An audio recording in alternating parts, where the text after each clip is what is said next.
Good evening, কেমন আছেন সবাই? আশা করি সবাই ভালো আছেন। আমার নতুন একটি ব্লগে আপনাদের সবাইকে স্বাগত জানাই। এখন সন্ধ্যাবেলা আর আমরা বেরোচ্ছি এখানকার সবজি মার্কেটে। তো ভাবলাম আপনাদেরকেও সঙ্গে করে নিয়ে যাই, দেখা হবে আর কি কেমন আমাদের সবজি মার্কেটটা। আর ওকে বলছি বেরোতে, তো ওর খেলায় শেষ হচ্ছে না, তো আমরা বেরিয়ে পড়েছি। চলুন ওখানে গিয়ে দেখা হচ্ছে।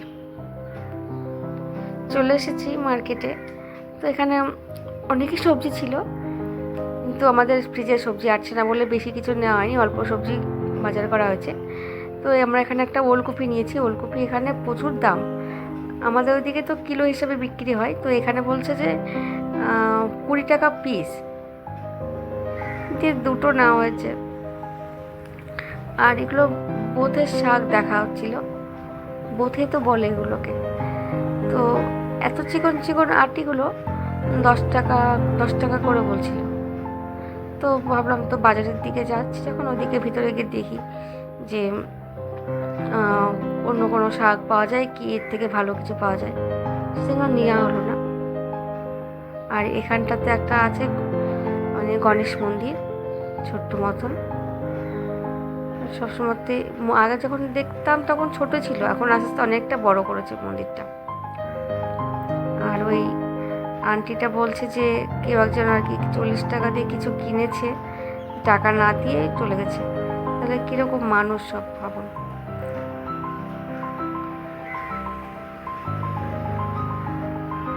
যে মানে সবজি যে নিয়েছে, নিয়েও টাকা না দিয়ে চলে গেছে। তা আমাদের নেওয়া হলো।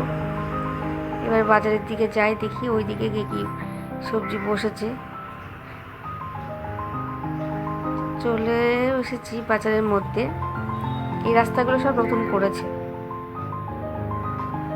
এখানে সবজির খুবই দাম, ওইদিকে কেমন দাম জানি না, এদিকে প্রচণ্ড দাম। এইদিকে মূলোগুলো মানে পিচে বিক্রি হয়, 10 টাকা 20 টাকা করে পিচ। এখানে বাবুর একটা নোটবুক নেওয়ার ছিল, সেজন্য এই বইয়ের দোকানটাতে গেছিলাম। নেওয়া হয়ে গেছে বইয়ের দোকান থেকে, কাজ শেষ। আবার বেরিয়ে পড়েছি মার্কেটিং করতে।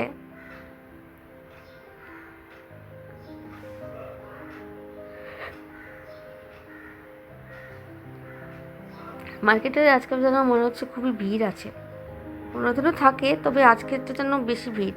আমরা যেহেতু চতুর্থীর দিন গিয়েছিলাম, যে সরস্বতী পুজোর আগের দিনকে, সেই জন্য আর কি ভিড়টা বেশি নাকি জানি না।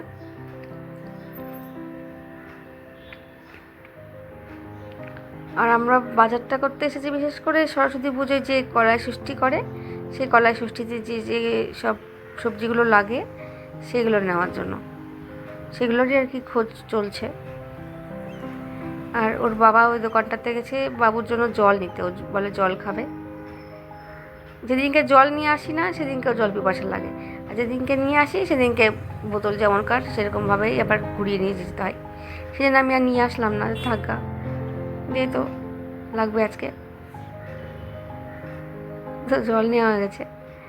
তো এখানে একটা শাকের দোকান আছে, সেই দোকানটাতে এসে দেখছি একই ওইরকমই আটিগুলো, মানে একদমই ছোট ছোট, 10 টাকায় একটা আর 20 টাকা নিলে 3টে। তো আমরা 3 আটি নিলাম। আরও অনেক রকমের শাক ছিল, তো এখান থেকে নিইনি, অন্য জায়গা থেকে পালং শাক নিয়েছিলাম। ওখানে আর কি সস্তা, আর লোকটাও মানে চিল্লাচ্ছিল কত 10 টাকা করে মনে বলছিল। যাই হোক, তো অন্য জায়গা থেকে নিয়েছি।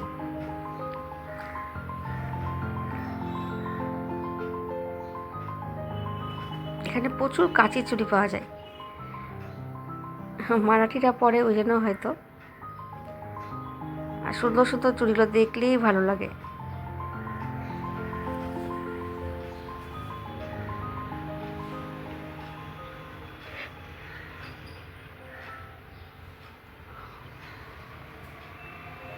সবজি আছে সেজন্য আর কি অতটা নাই নেওয়ার, শুধু এই বাজারগুলো করতে হয়, তাই জন্য এখান থেকে লঙ্কা আর যাই হোক কি নেওয়া হলো। আম দেখলাম তো, আম বলছে 200 টাকা কেজি। আমি বলছি থাক, এখন নিতে হবে না, যা টকও হবে ওগুলো খুবই। আর মানে চতুর্থী দিন ছিল বলে গণেশ পুজো হয়েছে এখানে। গণেশ পুজো ছোট্ট করে কি সুন্দর ঠাকুরটা লাগছে দেখতে।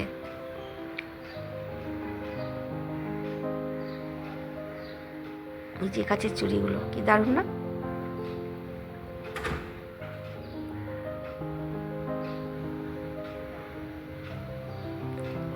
আর এই মিষ্টি কুমড়োগুলো যেন মনে হয় কাঁচা। আমার এই মিষ্টি কাঁচা কুমড়োগুলো ভালো লাগে না খেতে। মিষ্টি কুমড়োগুলো কাঁচা আর কি, সেটা ভালো লাগে না, একটু কেমন টাইপের যে লাগে। আর এই দিকটাতে একটু অন্ধকার অন্ধকার। এখানে এই যে এই কুলগুলো পেয়েছি, এমনি দেশি কুল যেগুলো হয় আমাদের ওদিকে, সেইগুলো নাই। এখানে একজন বাঙালিও দেখলাম, মনে হয় সরস্বতী পূজার জন্যই বাজার করছে, কুল টুল নিচ্ছে। আর দিয়ে আমরা ওখানে ওই কুলি নিলাম, কি করবো না পেলে এখন।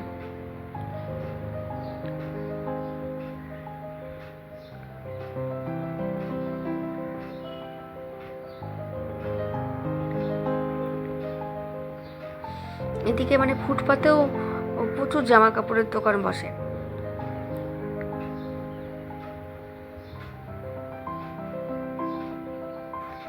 আর এখানে কমলা লেবুগুলো বলছিল 100 টাকায় 1.5 কেজি।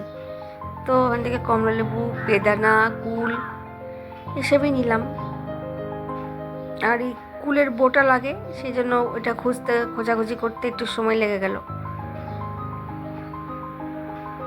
দিয়ে নেওয়া হয়ে গেছে আমাদের। আমরা এখন আবার যাচ্ছি বাড়ির দিকে। যেতে যেতে ওর বাবাকে বললাম আইসক্রিম নিতে, সেজন্য আর কি আইসক্রিমের দোকানে আসলাম।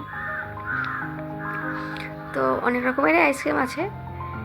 এই আইসক্রিমগুলো খাওয়া হয়েছে। আর ওই যে ওখানে দেখছি এই আইসক্রিমগুলো খাইনি এর আগে। দিয়ে বললাম তো এইগুলোই নাও। দিয়ে 3 জনের জন্য 3টে ওই আইসক্রিম নেওয়া হলো। এই যে এগুলো মনে হয় 30 টাকা করে বলছিল। দিয়ে আইসক্রিম নিয়ে চলে আসলাম বাড়ি। আর আমার ব্লগটাও আমি এখানে শেষ করছি, কারণ কি অনেকটাই বড় হয়ে গেছে। আর যদি আমার ভিডিও ভালো লাগে প্লিজ লাইক কমেন্ট শেয়ার করবেন, আর একটা সাবস্ক্রাইব প্লিজ।